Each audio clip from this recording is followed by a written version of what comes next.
கடந்த 2 நூற்றாண்டுகளில் உலகிலேயே அதிக பலம் வாய்ந்த நபர் யார் என்று கேட்டால் பெரும்பாலோர் அந்தந்த காலகட்டத்தின் அமெரிக்க அதிபர்களை குறிப்பிடுவர்.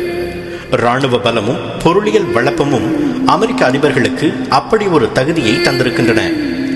உலகம் இதுவரை கண்டிருக்கும் 43 அமெரிக்க அதிபர்களும் வெவ்வேறு விதங்களில் தங்கள் முத்திரையை பதித்திருந்தாலும் அவர்களில் ஒரு சிலர்தான் உலகுக்கு தேவைப்பட்ட முக்கிய மாற்றங்களை கொண்டு வந்தனர், மனுக்குலத்துக்கு மகிமையை தேடி தந்தனர்.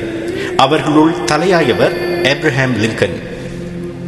1809 ஆண்டு பிப்ரவரி 12ஆம் தேதி கென்டாக்கியில் ஓர் ஏழை குடும்பத்தில் பிறந்தார் லிங்கன். அவரது தந்தை தாமஸ் லிங்கன் ஒரு தச்சர். தாயார் நான்சி ஆப்ரஹாம் லிங்கனுக்கு 9 வயது இருக்கும் போது காலமானார். குடும்ப ஏழ்மை காரணமாக லிங்கனால் சரியாக படிக்க முடியவில்லை. அவர் நியூ ஆர்லின்ஸில் வசித்த போது அடிமைகள் என்ற பெயரில் கருப்பினத்தவர் விலைக்கு விற்கப்படுவதையும், இரும்பு கம்பிகளால் கட்டப்பட்டிருப்பதையும், சாட்டையால் அடிக்கப்படுவதையும், ஒட்டுமொத்தமாக கொடுமைப்படுத்தப்படுவதையும் கண்டார். அப்போது அவருக்கு வயது 15 தான். அந்த கணமே இந்த அடிமைத்தனத்தை எப்படியாவது ஒழிக்க வேண்டும் என்று முடிவு செய்தார். தமது 22வது வயதில் அவர் ஓர் அலுவலகத்தில் குமாஸ்தாவாக வேலைக்கு சேர்ந்தார். பின்னர் கடனுக்கு ஒரு கடையை வாங்கி வியாபாரத்தில் தோற்று போனார். அடுத்து தபால்காரரானார்.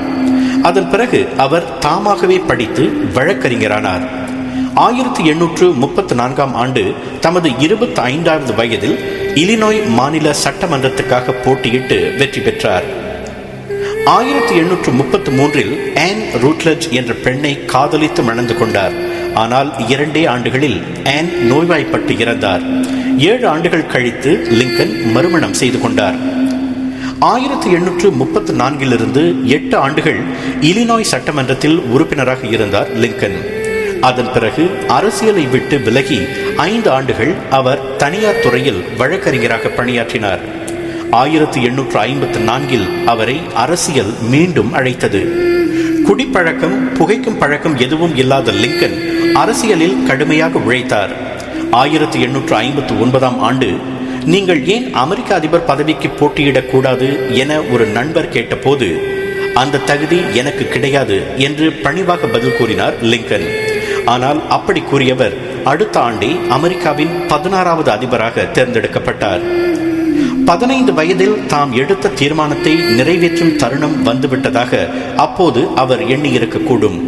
ஏனெனில் பதவியேற்ற 2 ஆண்டுகளில், அதாவது 1862இல் அவர் அடுத்த ஆண்டு ஜனவரி 1 தேதியிலிருந்து அனைத்து அடிமைகளும் விடுவிக்கப்படுவர், அதன் பின் அமெரிக்காவில் அடிமைத்தனம் இருக்கக்கூடாது என்று பிரகடனம் செய்தார். அமெரிக்காவின் தெற்கு மாநிலங்கள் விவசாயத்தை நம்பியிருந்ததால் பொருளியல் வளர்ச்சிக்கு அடிமைகள் தேவை என்று அடம் பிடித்தன. மேற்கு மாநிலங்களோ தொழிலியல் பகுதிகளாக இருந்ததால் தங்களுக்கு அடிமைகள் தேவையில்லை என்று கருதின. இவை இரண்டுக்கும் இடையே இருந்த கருத்து வேறுபாடு உள்நாட்டு கலகமாக வெடித்தது. அடிமை தலையை அறுத்தெறியவும் அமெரிக்காவை ஒன்றுபடுத்தவும் போர் அவசியம் என்று துணிந்தார் லிங்கன். 4 ஆண்டுகள் நீடித்த உள்நாட்டு போரில் தென் மாநிலங்கள் தோற்கடிக்கப்பட்டன. லிங்கனின் உயரிய சிந்தனைக்கு வெற்றி கிடைத்தது.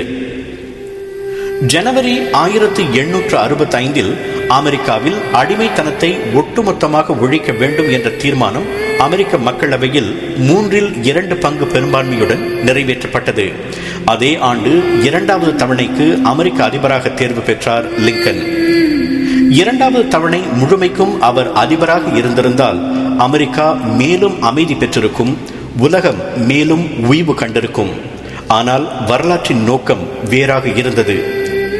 2வது முறை அதிபராக தேர்ந்தெடுக்கப்பட்ட அதே ஆண்டு, அதாவது 1865ஆம் ஆண்டு ஆகஸ்ட் 14ஆம் தேதி பெரிய வெள்ளிக்கிழமை என்று தனது மனைவியுடன் அவர் அமெரிக்கன் கசன் என்ற நாடகம் பார்க்க சென்றிருந்தார் ஆப்ரஹாம் லிங்கன். அவர் நாடகத்தை ரசித்துக் கொண்டிருந்த போது ஜான் வில்க்ஸ் பூத் என்ற ஒரு நடிகன் அதிபரை குறிவைத்து சுட்டான். மறுநாள் காலை அதிபரின் உயிர் பிரிந்தது. அப்போது அவருக்கு வயது 56 தான். மனுக்குல நாகரிகத்துக்கு முரண்பாடான அடிமை தலையை அகற்றுவதில் ஆப்ரஹாம் லிங்கன் என்ற தனியொரு மனிதனின் பங்கு அளவிட முடியாதது.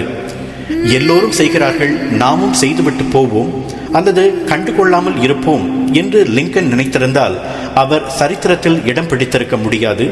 கருப்பினத்தவருக்கு சுதந்திரத்தையும் சுய மரியாதையையும் பெற்று தந்திருக்க முடியாது. இன்று அமெரிக்கா ஒரு சுதந்திர தேசம் என்றால் அதற்கு அடித்தளமிட்டவர் ஆப்ரஹாம் லிங்கன். நாம் வாழும் உலகில் நம்மாலும் மாற்றங்களை கொண்டு வர முடியும். அதற்கு தேவைப்படுவதெல்லாம் சிந்தனையில் தெளிவும் செயலில் துணிவும் தான். இவை இரண்டும் இருந்தால் ஆப்ரஹாம் லிங்கனை போலவே நமக்கும் அந்த வானம் வசப்படும்.